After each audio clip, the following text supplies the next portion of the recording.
এখন চলেছি অসাধারণ কল্যাণী এক্সপ্রেসওয়ে। এটা NH12, তাই তো? NH34।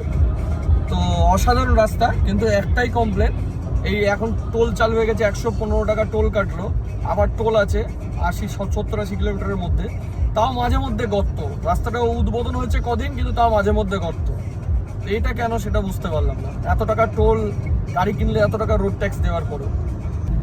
কল্যাণীতে উঠে যে টোল ট্যাক্স দিয়েছিলাম, তারপর প্রায় 55-60 কিলোমিটার রাস্তা, নির্ঝঞ্ঝাট রাস্তা, মাঝখানে গর্ত, যেটা আগের ভিডিওতে বলেছিলাম।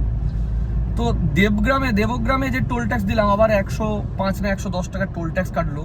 নিতিন গডকরি মশাই খালি বলেন যে পয়সা কি কুছ কমি নেই হ্যাঁ, এটা রাস্তা। হ্যাঁ, দেবগ্রাম থেকে পলাশি পেরিয়ে আসছি, জিটি রোড এর থেকে বেটার কন্ডিশনে আছে। ঠিক আছে, জিটি রোড এর থেকে বেটার কন্ডিশনে আছে, তার জন্য ট্যাক্স দিতে হচ্ছে। তো পয়সার কমি হবে না তো কি হবে? ঠিক আছে, প্রাইভেট দিয়ে রাস্তা তৈরি করেছে, এই একটা বছর রাস্তা হয়েছে, তার মাঝখানে গর্ত, এইসব নির্ঝঞ্ঝাট গাড়ি চালানো যাচ্ছে না দেবগ্রামের পর থেকে। মানে লাস্ট 30-40 কিলোমিটার কেন ট্যাক্সটা নিল কে জানে। এইটা ওই দেবগ্রামের আগে ট্যাক্সটা নেওয়াটা উচিত হয়নি।